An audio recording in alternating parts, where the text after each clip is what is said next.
just gotta go with the flow, you feel me? I can't even say that I chose this way of life, man. This shit chose me.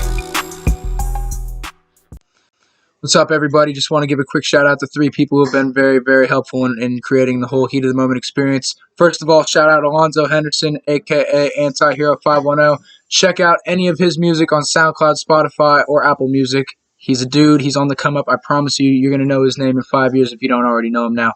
Second of all, Jonah Chambliss, great job on the artwork. Much appreciated, man. Been one of my great friends for a long time. I'm very, very happy you could come through for us. And last but not least, thank you to Santos, Perez for the editing. Hopefully we'll be able to get PJ to teach us one day, but for now, your help is very, very appreciated. Thank you to all, and we appreciate your help. I don't really know how to start this, but welcome everybody. This is Heat of the Moment, the Silvera Brothers Sportscast. My name is Sam. I'm think PJ. you know who this is. This is PJ. It's my brother.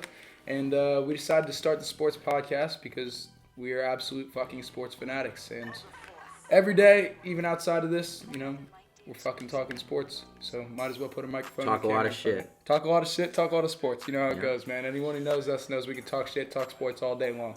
So, this is the end result.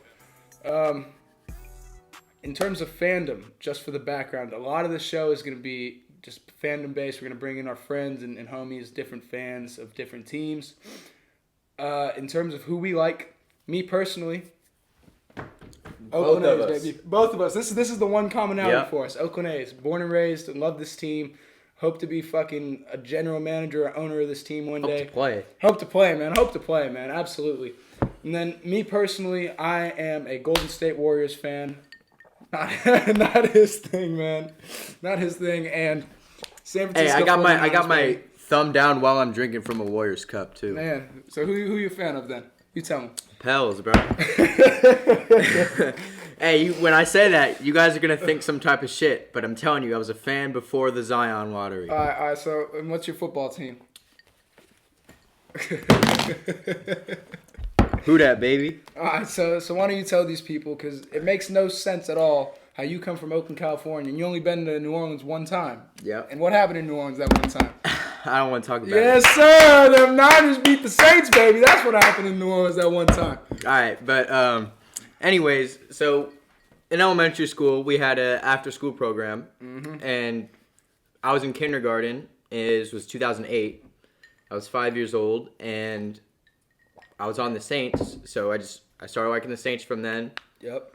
Always liked the Saints, and then they Always wanted. like Drew Brees. Always loved Drew Brees, But I mean, obviously you're a little ass kid, right? So it's like teams that win, I'm not gonna lie to you, are gonna be like exciting. I don't know how into them I would be if they didn't win the Super Bowl the year after, but I did start getting into them the year before. This is true. I can But- attest to it. But yeah, they won the next year. But I mean, shit, Drew's the Anyways, GOAT. for that rec program, shout out Andre Preston. Anyone who watches this and went to Montclair Elementary School, you know he's a living legend. 25 years. He's been doing this as long as I've been alive and longer than I've been alive, inspiring the youth. Inspired me. I'm still playing ball out here, and it's all because of him. Shout out Andre Preston. Facts. Great dude. Good dude. So, anyways, on this, we're not soccer players, neither of us. So, soccer's kind of off the table. Yeah. So this podcast, mainly big three, right? We got the basketball, which Football, we go baseball. all day back and forth. Football yeah. and baseball. Unfortunately, there's no baseball, man. Unfortunate, man. We need it back, bro. We need it back. A's bro. are winning the fucking division this year, bro. Better wait on it, man. Fuck them Trastros. Trash. It's got a couple meetings with them this year. I know, man. But man, I need them A's to come back. Not only am I a fan, I work for the Coliseum. And I'm losing a lot of money right now, income. I lost like $100 degenerate betting on the NFL draft. Shout out to the Safe owners problem. and players that are holding it down for their franchises. Yep, absolutely. It's a time of player control, and the MLB players, just like the NBA players, are just starting to exercise their control. That's what I love about the NBA. Like the players control so much of it. Man, yeah, for real. It's not like football. Football, the owners have so much power, and they have to implement these things like the Rooney Rule in order to create diversity in the league and all. Shout that. out Mark Cuban. Yep, shout out Mark Cuban, greatest owner in the NBA. But yeah, man. Anyways, man, let's get right into it. We got a couple things on our agenda today. The first of which With no basketball, there's not a lot to talk about on the court, but off the court, there's a lot of bullshit going on, a lot of player ranks, a lot of speculations, this, that, Jordan, Bron debate, whatever. This man's a Bron sexual right here. This man absolutely loves LeBron James, and I am a believer that Jordan is the GOAT. He is the GOAT. His mentality's different. He's a winner. He brings everything to the court. That is the GOAT. Heard me? I heard you. I heard you spewing out a bunch of bullshit. That's what I heard. Come on now.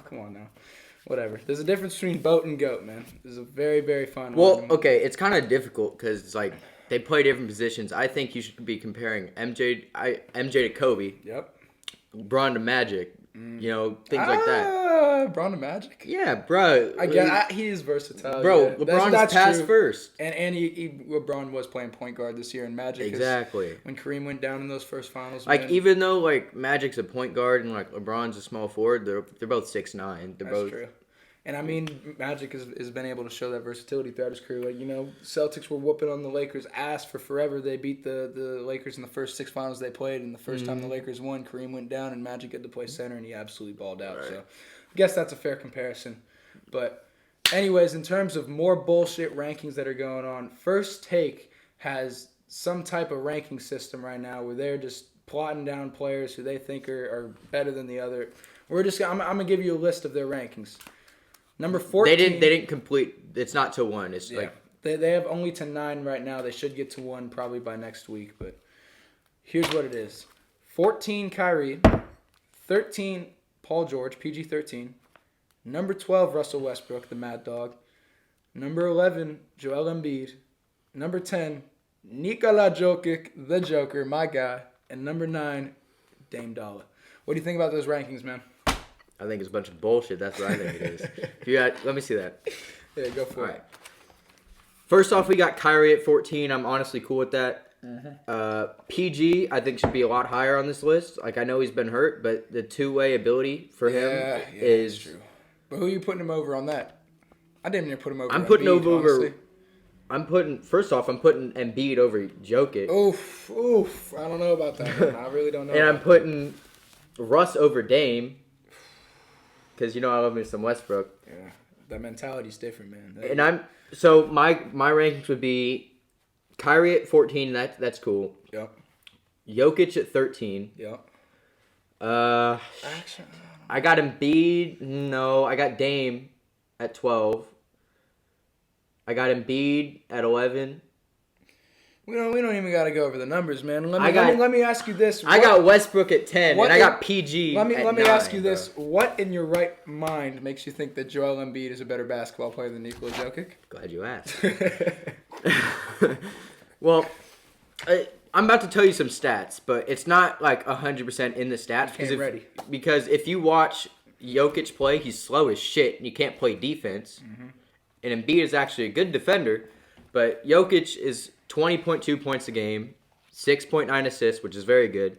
Yep, okay. 10.2 rebounds, 0.7 blocks, 3.1 turnovers, and 31% from 3.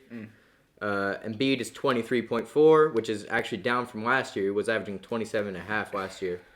11.8 rebounds, 3.1 assists, 1.3 blocks, same amount of turnovers, and 34% from 3. But obviously you see Embiid's more rebounds, more points, better percent from 3, same amount of turnovers, less assists, right? You say Embiid's really better from 3? Yeah. 34 to 31. I guess, man. Jokic is not a good three-point shooter, bro. He can be, though. When he gets on, he's on, man. But that's everybody. Yeah, I guess. All right. Here's how I'm gonna lay it out for you. If you guys have watched MLB Network just throughout your lives, I've been watching MLB Network since I was 10. There's the Brian Kenny guys and there's the Harold Reynolds guys. This guy's a Brian Kenny guy. Brian Kenny guys are the guys who love the numbers and love by the numbers and live and die by the statistics. That's how you tell how people are good, right? I know what you're about to say because hold on, let me finish. Harold Reynolds. I used to be kind of a Brian Kenny guy, but Harold Reynolds is the guy. MLB Network was an actual player, and he goes by the eye test, and that's what I like to do. It goes in the LeBron and Jordan debate. Like you like the numbers for Jordan, I like the eye test for, or you like the numbers for LeBron, I like the numbers for Jordan. God damn it, you like The numbers for LeBron. The eye test like for the Jordan. eye test for Jordan. Exactly. But you got use the eye test because you didn't watch him let me get my fucking play. sentence out, man. Jesus Christ. Christ, okay, dude. Look. Joker is repositioning, reevaluating everything. He's everything the center position, man. We've never seen a center with the passing ability that Joker has. And Passing's cool, but you can't play any fucking defense. I don't give a fuck how good you are at Man, passing. but that's the whole league. But That's the whole league. okay, You've been watching this Jordan documentary. It's not even about the Jordan documentary. It's about the scores. Look, bro, look. You want to talk about the eye test? Well, look at the eye test and watch how slow he is, how bad he is in pick and roll defense. Okay. How he has virtually no rim protection. Okay. That's not. Look, he doesn't score as many points. Sure, he doesn't get as many rebounds. Sure, he might pass the ball more. He can get as many rebounds. It really depends on the night in the system. Bro, like he can pass the ball more, but the defense is where it separates. Like they're offensively, they're neck and neck, but defense, it's like Joker here and Embiid. Like, all right, it's but like let me pose this question for you real quick. How important is defense in this league today when you see people putting up 130 and 120 perimeter game every defense night? is It's not a as shooting important, game but now. rim protection is extremely important. It always will be. I agree, but look, if you've seen it, the difference between the 90s and the 2000s, right? In this Jordan documentary, Jordan's winning games 84 to 81 when he they weren't scores half shooting the threes. point. Well, I mean, there's that, but there's also just the amount of defense and the amount of in play, right? So in that era, absolutely, Joel Embiid's defense is much higher value than Nikola Jokic. But in a game where the norm and the name of the game is scoring the basketball, when Joker is the franchise guy for an up-and-coming team. He's the franchise. Joel Embiid is the franchise guy. He is, but he shares the spotlight. I mean, they call him the process, yeah, but I think he shares the spotlight every bit with Ben Simmons. Sam, it's like perimeter defense is not close to as important as rim protection. That's why Rudy Gobert is so important for the Jazz. If he was, it's like, look, Drew Holiday is honestly one of my favorite player in the league. Great perimeter defender. Very underrated, I will say. Extremely underrated. I will say that, very underrated. And the Pelicans have two great perimeter defenders in Lonzo and Drew in their backcourt, right? But they don't have a great rim protector, and that's the reason why their defense isn't that good. Right. Rim protect. If you can have not a great perimeter defense and an extremely good rim protector and have a top defense. Okay. That's just how it works. And if you don't have a just at least an okay rim protector, you're not going to be able to do that well defensively. And that's why I take Embiid over Jokic, is because, again, offensively they're neck and neck, but defense, it's not even close. I don't know if they're offensively neck and neck, man. I guess I'll say Embiid's a better scorer. Yeah, he's a better scorer. I'll give him that. But a better passer, and a better play three-point creator. shooter. That's debatable too. I mean, if you want to talk about 3%, is 3% really that? That's a pretty big difference. I don't know. What is 3% is the difference between how many shots is that in a year? 3% is the difference. 3% is the difference between average and awful. How many 3-pointers are these guys putting up a year, you think? I don't know. I'll look that up right now. I mean, you gotta understand that 3% for big men shooting the 3-point is not that much, because these guys aren't going out like Steph and Clay and shooting 10, 11, 12 threes a night. Jokic is shooting 3 threes a game. Come on, that's what I'm saying. Then why does 3% matter? That's 81 games times 3. What is that? 240 something? 240 3-points put up a year? And Embiid's putting up 4.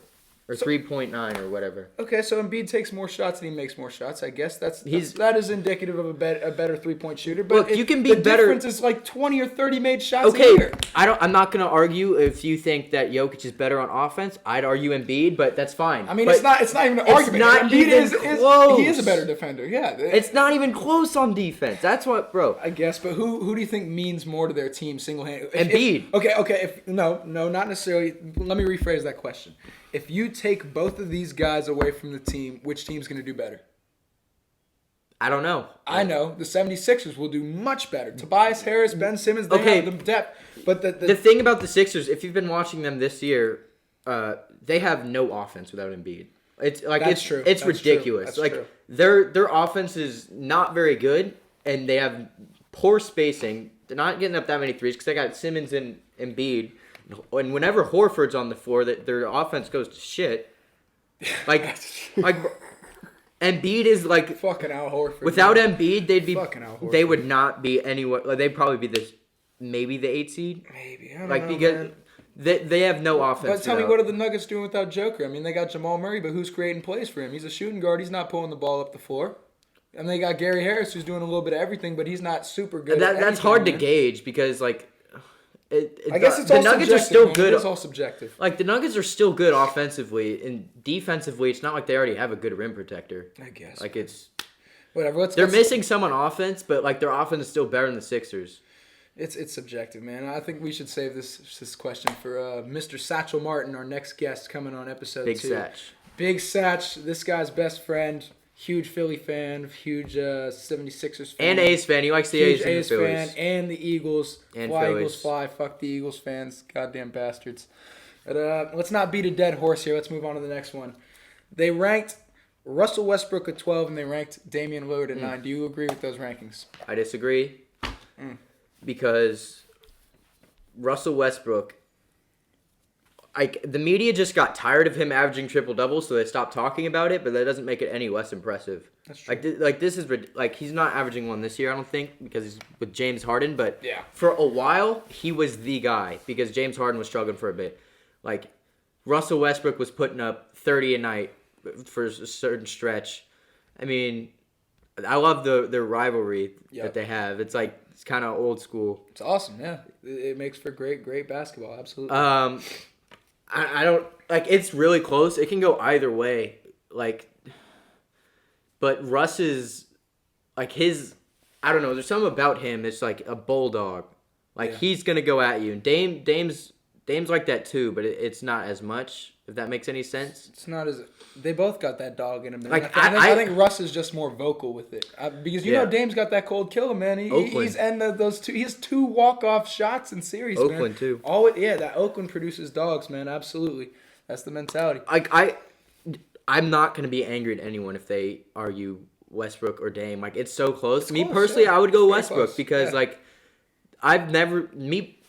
I'm not saying there haven't been guards who's been able to attack the basket like he has, but me personally, me watching, I've never seen anyone be able to attack the basket like that as That's a true. 6'3" point guard. Great slasher. With that vertical, he's Steph Curry's height and jumping out the fucking gym and post-ring bigs like that. You don't see that shit. Nope. Now here, let me make this distinction for you.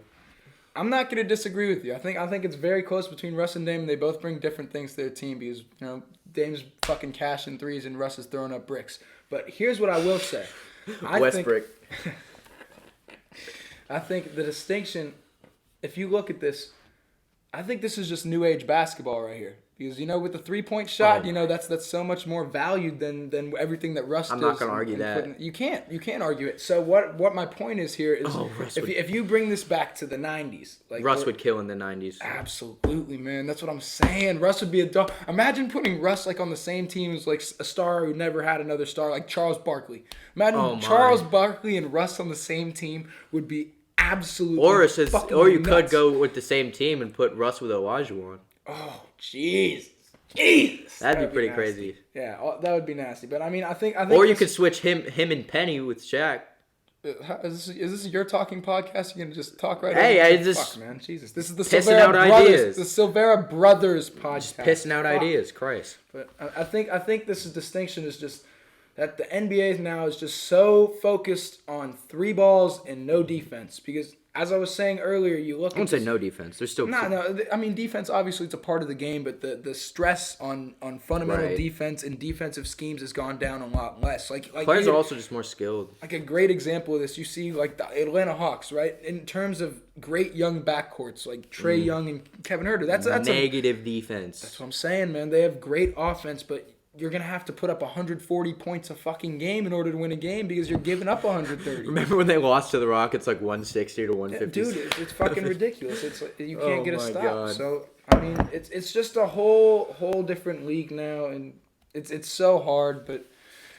Man, I would have loved to see Russ play in the 90s, man. That would have been fucking DeRozan, fantastic. too, bro. He's a watered-down MJ. Oof, yeah. When I say this, I stress watered down. I'm not saying he's going to be MJ or Kobe or none. Never was MJ. Never will be. I mean, But the characteristics are there. The good defense, the mid-range shot. The post-game. Yeah, all of it. All of it. His ability to go towards the basket. I see it. Yeah, bro. Shout out DeMar DeRozan, man. A lot of people forget about him because he went to the Spurs and the Spurs ain't doing that hot. But watch. I love DeRozan, He dude. said he doesn't really like the Spurs. I think he's going to leave, and wherever he goes next, I want to see him on the DeRozan's going Magic. to pop off. Ooh, that would be nice. I love Jonathan Isaac, great defender. Vucevic, underrated. I hope Mo Bamba gets it together, bro. I go. But look, Aaron Gordon's struggling. I think they should trade Aaron Gordon, get some pieces. Yeah, they could get and a I good think package for him. I think if they go after DeRozan, then they can actually make some noise because DeRozan's underrated as shit. It's true.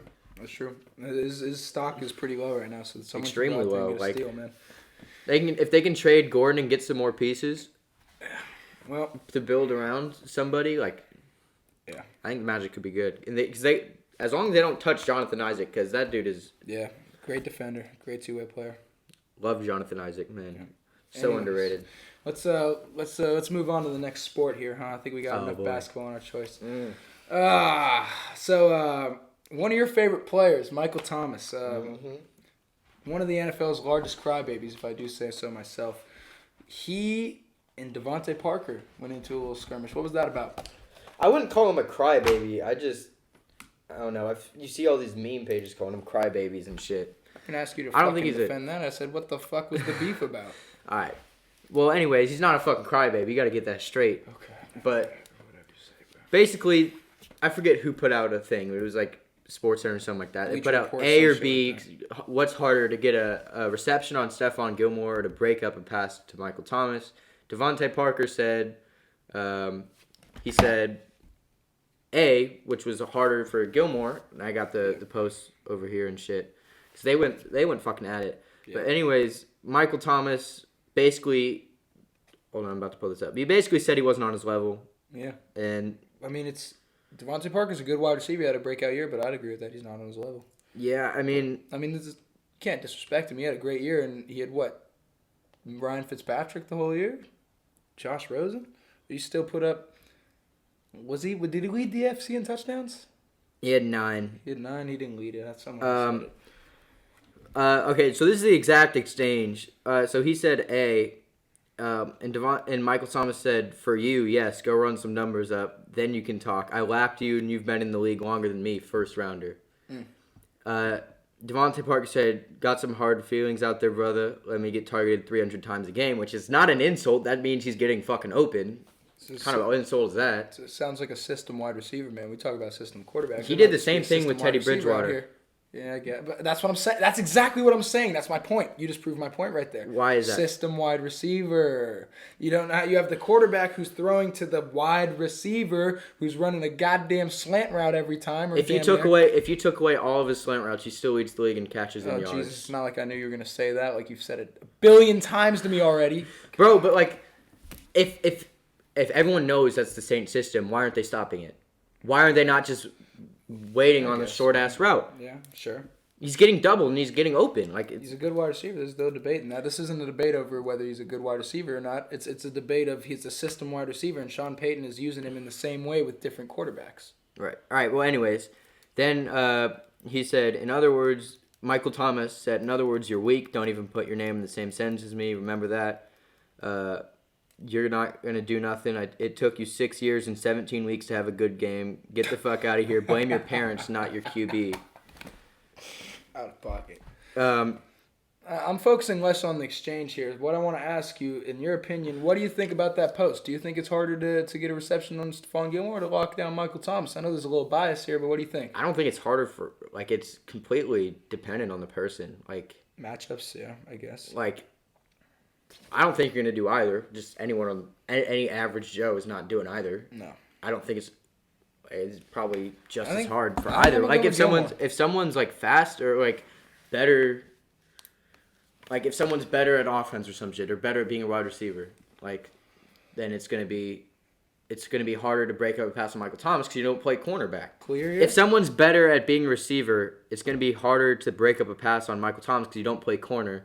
And if someone's a better corner, it's gonna be harder to get a pass on Gilmore because you don't play wide receiver. I guess, but here's what I'm going to say about this. But I would probably, if I had to do one, I'd probably say Gilmore. I'd say Gilmore too, and here's the reason why. If you look at all the greatest cornerbacks in the league, you want to talk about Sherman, you want to talk about Gilmore, you want to Sherman who gets cooked in man. Shut up. We're not here. I won't hear the slander. I won't hear the slander. But that is that you kind of went into my point. Sherman is a zone corner. He's a zone corner. Stephon Gilmore is the best man-to-man corner in this league. Yep. So if you want to talk about press coverage off Gilmore. The line, it is Gilmore. I think Gilmore is so difficult because he will press up on you from the jump, and his hand will be on your body the entire time he runs a route.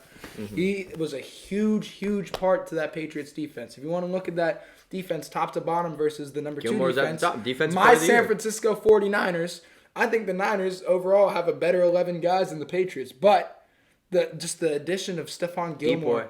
Yeah, exactly, man. He shut down the whole league. He takes away the offensive player of the year too. I guess, man. Whatever, man. I don't know. It's tough, man. Yeah, I don't know. I guess I'd go Gilmore, but what would your list be for CBs? Yeah, top CBs in the league. Jesus. I gotta write this one down. I will say Gilmore number 1. Gilmore's gotta be number 1. He has to be. Shit, I don't even know. I'm going Gilmore. Tre'Davious White's got to be in there somewhere. I'm not saying he's 2. Lattimore will be in there. Lattimore will be top. Slay's got to be in there. Top 7. Top 6. Who the fuck is above him? Shit, I'm trying to figure that out. Yeah, I mean, Sherm. Yeah, Sherm is in Ramsey. the top 5. Ramsey's good, but he got beat a couple times this year. He definitely got beat a couple times this year. Yeah. Who you going? Give me Stephon Gilmore.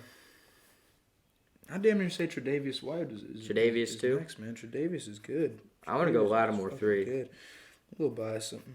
I say Lattimore and Sherman are neck and neck. Are 3 and 3. But then again, it's the same thing. You know, as Gilmore. Lattimore is a press cover.